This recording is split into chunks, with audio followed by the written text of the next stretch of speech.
সুপ্রিয় দর্শক, আসসালামু আলাইকুম। আপনাদের সবাইকে স্বাগত জানাচ্ছি এখনকার আলোচনায়।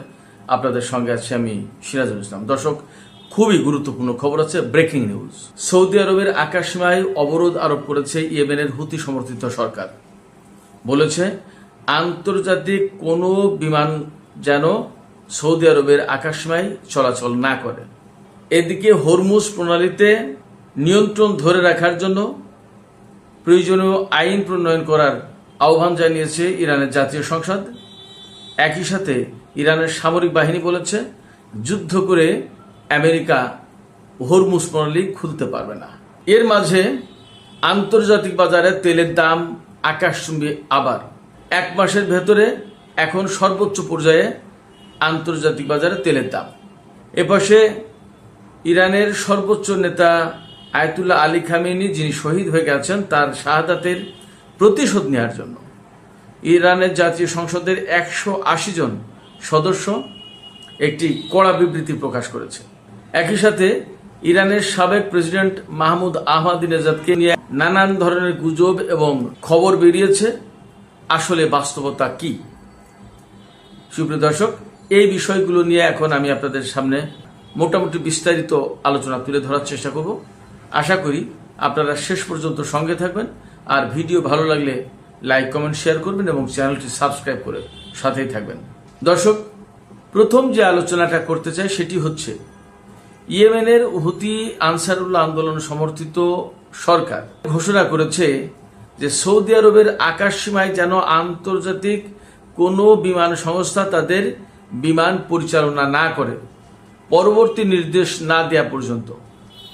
ইয়েমেনের হুতিরা একদম পরিষ্কার করে বলেছে যতক্ষণ পর্যন্ত সৌদি আরবে ইয়েমেনের উপর থেকে তাদের অবরোধ প্রত্যাহার করে না নেবে ততক্ষণ পর্যন্ত সৌদি আরবের উপর এই অবরোধ বা এই সতর্কবার্তা বহাল থাকবে। এর মানে কার্যত সৌদি আরবের সাথে ইয়েমেনের যে নতুন করে সংঘাত শুরু হয়েছে সেই সংঘাতের একটা চূড়ান্ত পরিণতি কিন্তু এই দিকে গেল।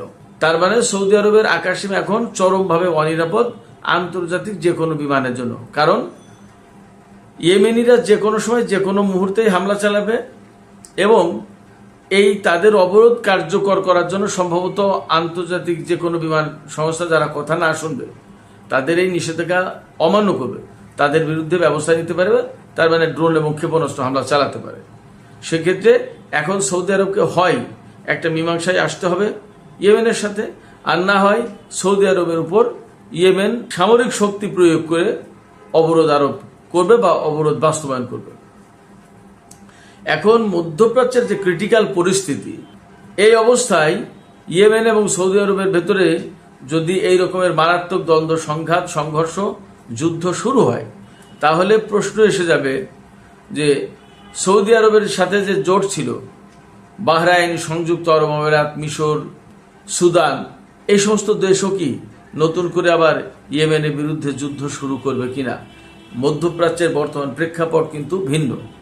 এদিকে ইয়েমেনের হুতিরা যে ঘোষণা দিয়েছে বাবাল মানদেব প্রণালীতেও তারা অবরোধ আরোপ করতে পারে, অর্থাৎ হরমুজের মতো তারা বন্ধ করে দিতে পারে।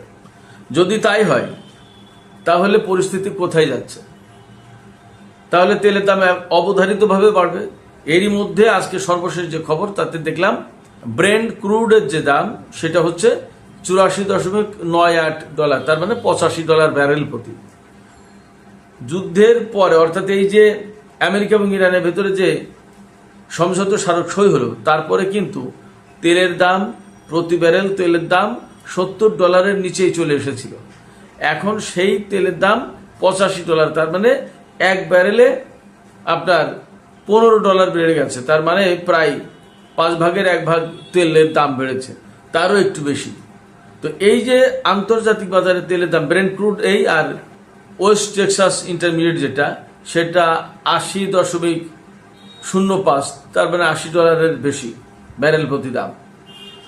তো একদম পরিষ্কার তেলের বাজার অস্থিতিশীল হয়ে উঠেছে এবং তেলের আজকের যে দাম তাতে বলা হচ্ছে যে গত 1 মাসের ভেতরে সর্বোচ্চ দাম। এর মানে হরমুজের পরিস্থিতি যদি আরো খারাপ হয় তাহলে তেলের দাম কিন্তু অনেক বেড়ে যেতে পারে।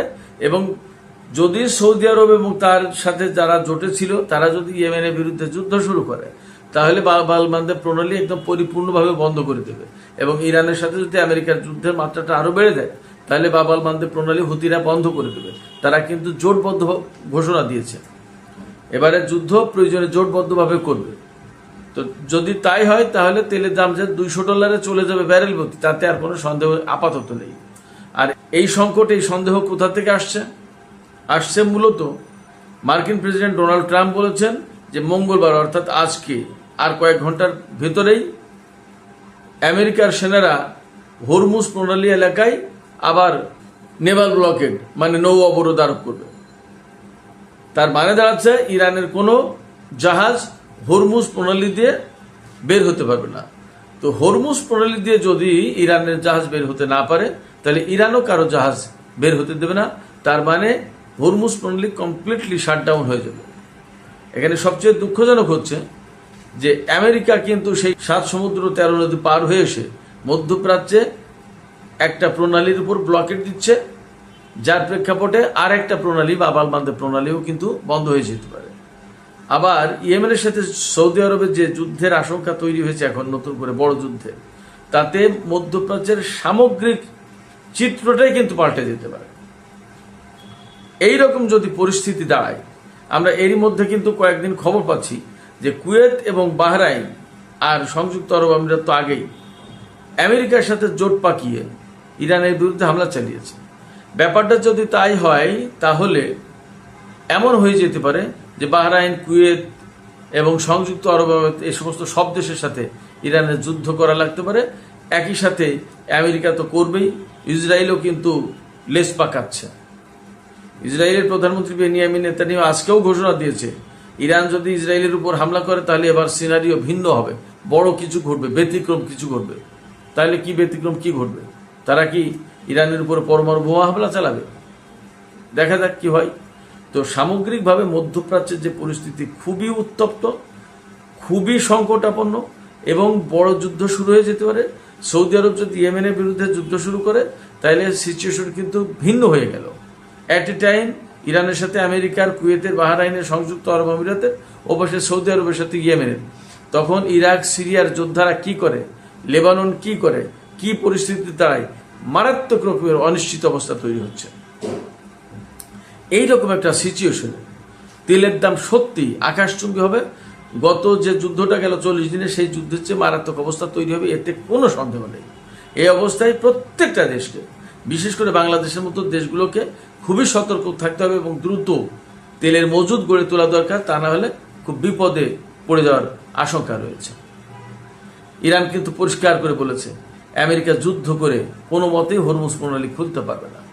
তার মানে ইরান এই হরমুজ প্রণালীর কন্ট্রোল ধরে রাখার জন্য যা খুশি মানে যা প্রয়োজন তাই করবে। এবং এই ব্যাপারে ইরানের জাতীয় সংসদে কিন্তু আইন পাশের কথাবার্তা চলছে। আইন পাশ যদি হয় এবং হরমুজ প্রণালী কন্ট্রোলের ব্যাপারে যে কমিটি হয়েছে, সেই কমিটিকে যদি দায়িত্ব দিয়ে দেয় সংসদ, তাহলে সেই কমিটি কিন্তু ওই দায়িত্ব পালন করতে বাধ্য। কারণ ইরানের সংসদে আইন পাশ হলে সেই আইন মানতে তো বাধ্য। এদিকে ইরানের পক্ষ থেকে ইরানের জাতীয় সংসদের 180 জন সদস্য, তার মানে ম্যাক্সিমাম সদস্য একটা বিপ্লবী বিবৃতি প্রকাশ করেছে, মানে খুব কড়া বিবৃতি। এই কড়া বিবৃতিতে অঙ্গীকার ব্যক্ত করা হয়েছে যে তাদের সর্বোচ্চ নেতা শহীদ আয়াতুল্লাহ আলী খামেনি, তাকে যে হত্যা করা হয়েছে, তার এই হত্যার বা তার এই শাহাদাতের বদলা নেওয়ার অঙ্গীকার ব্যক্ত করেছেন এই 180 জন সংসদ সদস্য। তারা বলেছেন এই প্রতিশোধের পথ অব্যাহত থাকবে এবং আমরা অঙ্গীকার করছি যে প্রতিশোধের পথ থেকে আমরা সরে আসবো না এবং ইরানের সামরিক বাহিনী, জনগণ, ইরানের সংসদ তারা এই প্রতিশোধ নেওয়ার জন্য কার্যকর পদক্ষেপ নেবে। সেক্ষেত্রে একথা বলার যথেষ্ট সুযোগ আছে বা কারণ আছে যে ইরান কোনো মতেই তাদের সর্বোচ্চ নেতার শাহাদাতের যে প্রতিশোধ বা বদলা, সেই জায়গা থেকে সরে আসবে না। তার মানে আমেরিকার সাথে ইরানের যুদ্ধ বা সংঘাত খুব সহজে শেষ হয়ে যাচ্ছে, এটা ভাবার কোনো কারণ নেই। আজকে জাতীয় সংসদে যে ঘোষণা প্রকাশ করা হয়েছে, বিবৃতি প্রকাশ করেছেন 180 জন সদস্য, তার আগে আমি দুপুরে ভিডিওতে বলেছিলাম ইরানের বিশেষজ্ঞ পরিষদ, সেই পরিষদ সর্বোচ্চ নেতার হত্যার প্রতিশোধ এবং বিচারের দৃঢ় অঙ্গীকার ব্যক্ত করেছে এবং সমর্থন ব্যক্ত করেছে। তার মানে ইরানের সব পর্যায় থেকে এই ব্যাপারে পরিষ্কার বক্তব্য আসছে এবং ইরানি জাতি বা ইরানি সামরিক বাহিনী সম্ভবত যারা ইরানের সর্বোচ্চ নেতাকে হত্যা করেছে তাদেরকে ছাড়বে না, তার জন্য যাই হোক না কেন। এই ব্যাপারে সুস্পষ্ট অবস্থান পরিষ্কার করার জন্য ইরানের শীর্ষ 3 প্রধানের প্রতি আহ্বান জানানো হয়েছে। শীর্ষ 3 প্রধান বলতে প্রেসিডেন্ট, বিচার বিভাগের প্রধান এবং জাতীয় সংসদের প্রধান, তার মানে স্পিকার, এবং সবাই সর্বোচ্চ নেতার বিচারের কথা বলছেন। এপাশে জাতীয় সংসদের পক্ষ থেকে আরেকটা আহ্বান জানানো হয়েছে। আমেরিকার প্রেসিডেন্ট যেহেতু ঘোষণা করেছেন যে ডিল ইজ ওভার, অর্থাৎ চুক্তি শেষ হয়ে গেছে, ভেঙে গেছে, তাহলে ইরানের কোনো মতে এখন আর এই চুক্তি নিয়ে বসে থাকার কোনো সুযোগ নেই। এটা মান সম্মানের ব্যাপার যেমন, তেমনি আমেরিকা যখন ঘোষণা করছে যে এই চুক্তি বহাল নেই, তখন ইরান আর কোনো মতে বলতে পারে না এই চুক্তি বহাল আছে বা এই চুক্তি নিয়ে নতুন করে আমেরিকার সাথে আলোচনা হতে পারে। ফলে এই ব্যাপারে দ্রুতই সরকারকে সিদ্ধান্ত নেওয়ার আহ্বান জানিয়েছেন এই সমস্ত সংসদ সদস্য। যাই হোক, এপাশে আরেকটি বিষয় হচ্ছে ইরানের সাবেক প্রেসিডেন্ট মাহমুদ আহমাদিনেজাদ, তিনি ইসরায়েল এবং পশ্চিমা বিরোধী বা আমেরিকা বিরোধী ব্যক্তি হিসেবে ব্যাপক খ্যাতি অর্জন করেছিলেন। তিনি একেবারে খ্যাত পশ্চিমা বিরোধী বলে, সাম্রাজ্যবাদ বিরোধী বলে, ইসরায়েল বিরোধী বলে।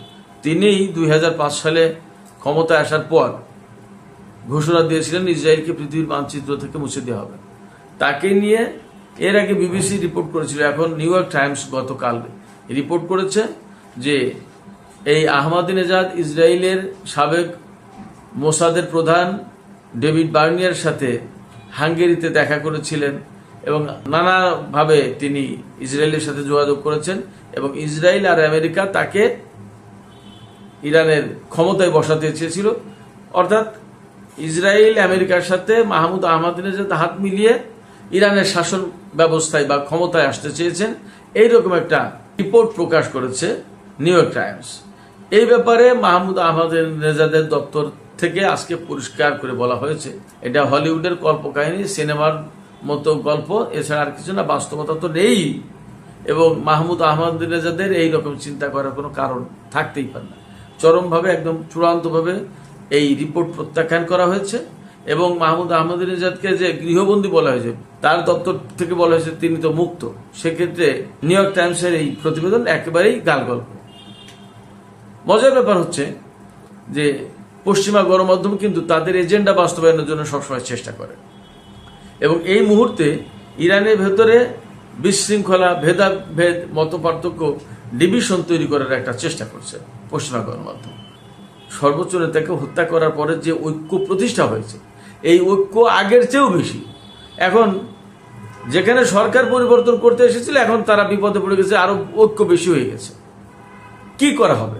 এই জায়গায় বিভিন্নভাবে ফাটল ধরানোর চেষ্টা করছে মানুষের ভেতরে। ফাটল ধরানোর চেষ্টা একজনের সাথে আরেকজনের, এক প্রতিষ্ঠানের সাথে আরেক প্রতিষ্ঠানের, জনগণের ভেতরে, এবং অবিশ্বাস, সন্দেহ, দ্বন্দ্ব, হতাশা ছড়িয়ে দেওয়ার চেষ্টা করছে। অনেকেই বলবো তাই নাকি প্রেসিডেন্ট মাহমুদ আহমাদিনেজাদ এই কাজ করতে পারলো? অনেকে বিশ্বাস করে ফেলবে। এমনকি আমাদের বাংলাদেশে এই বিষয়টা নিয়ে ব্যাপক আলোচনা হচ্ছে। অনেক বড় বড় সাংবাদিক, বুদ্ধিজীবী যারা আলোচনা করে, টক শো, ইউটিউবার, বিভিন্নজন বিভিন্নভাবে এই কথা সত্য বলে প্রচার করছে। কিন্তু বাস্তবতা হচ্ছে, আমি একটু অপেক্ষা করছিলাম যে আসলে কি হয়। বাস্তবতা হচ্ছে এই ধরনের কল্পকাহিনী একেবারে ভিত্তিহীন বানোয়াট। এর আগে কয়েকবার বলেছে ইসরায়েলের গণমাধ্যম, পশ্চিমা গণমাধ্যম, যে ইরানে যে কুদস ফোর্স আছে, এই কুদস ব্রিগেডের যিনি commander major general Ismail Kayani, এই ইসমাইল কায়ানিও ইহুদিদের চর এজেন্ট, ইসরায়েলের চর, তাকে আটক করা হয়েছে, তাকে ফাঁসি দেওয়া হয়েছে, নানান কথা ছড়িয়েছে। অথচ এখনও তিনি এই কুদস ফোর্সের প্রধান হিসেবে কাজ করছেন। ফলে আহমাদিনেজাদের যে ঘটনা, এটা একেবারেই বানোয়াট, এর বাস্তবতা নেই, একেবারেই ভিত্তিহীন খবর।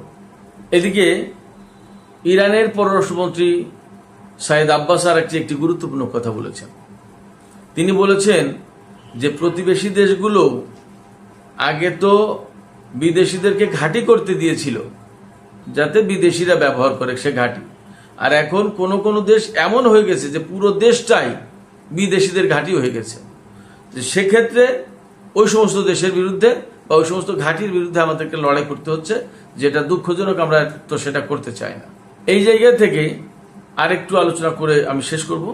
কুয়েত এবং বাহরাইন বিশেষ করে ইরানের বিরুদ্ধে যে সমস্ত হামলা চালাচ্ছে বলে বিভিন্ন সময় খবর আসছে, এই ব্যাপারগুলো নিশ্চয়ই সত্য এবং আব্বাস আরাকচির কথার কিন্তু ইঙ্গিত সেই দিকে। যদি তাই হয় তাহলে ইরান কিন্তু এই সমস্ত দেশের বিরুদ্ধে যুদ্ধ করতে আলটিমেটলি বাধ্য হবে। যখন এই সমস্ত দেশের বিরুদ্ধে ইরান যুদ্ধ করবে তখন কিন্তু যুদ্ধের মোড়, প্যাটার্ন, কায়দা, ডিজাইন, পরিকল্পনা, নকশা সমস্ত সবকিছু পাল্টে গেল। তার মানে মধ্যপ্রাচ্যে এতদিন যে ভাবে বা যে ধরনের যুদ্ধ হয়েছে ব্যাপারটা কিন্তু সেই রকম থাকবে না। তাহলে যুদ্ধের কলেবর এবং যুদ্ধের পরিধি বেড়ে যাচ্ছে। ইরানের সর্বোচ্চ নেতা সর্বোচ্চ নেতা আয়াতুল্লাহ আলী খামেনি তিনি বলেছিলেন যে আমেরিকা যদি ইরানের উপর হামলা চালায় তাহলে বৃহত্তর আঞ্চলিক যুদ্ধ শুরু হতে পারে। আমার কাছে মনে হচ্ছে এখন বিষয়টা সেই দিকে যাচ্ছে। সুপ্রিয় দর্শক, এখনকার আলোচনা এখানে শেষ করতে চাই। যাবার আগে আপনাদের কাছে প্রশ্ন রাখতে চাই, আপনারা কি ভাবছেন? ইয়েমেন সৌদি আরবের আকাশসীমার উপর অবরোধ আরোপ করল। বিদেশি বিমান সংস্থাগুলোকে বলেছে সৌদি আরবের আকাশসীমায় তারা যেন বিমান পরিচালনা না করে। এপাশে বাবাল মানদেব প্রণালীতে তারা কিন্তু অবরোধ আরোপের হুমকি দিয়েছে। আপনারা কি মনে করছেন ইয়েমেনের সাথে সৌদি আরবের একটা পূর্ণাঙ্গ যুদ্ধ আবার শুরু হয়ে যেতে পারে? এবং ইয়েমেন কি সৌদি আরবের আকাশসীমায় এই অবরোধ কার্যকর করতে পারবে? আপনাদের কি মনে হয়? আপনাদের মতামত জানিয়ে কমেন্টে লিখতে পারেন। আর ভিডিও ভালো লাগলে লাইক, কমেন্ট, শেয়ার করবেন এবং চ্যানেলটি সাবস্ক্রাইব করে সাথেই থাকবেন। সুপ্রিয় দর্শক, এখনকার মতো আলোচনা এখানেই শেষ করতে চাই। সবাই অনেক অনেক ভালো থাকুন। আল্লাহ হাফেজ।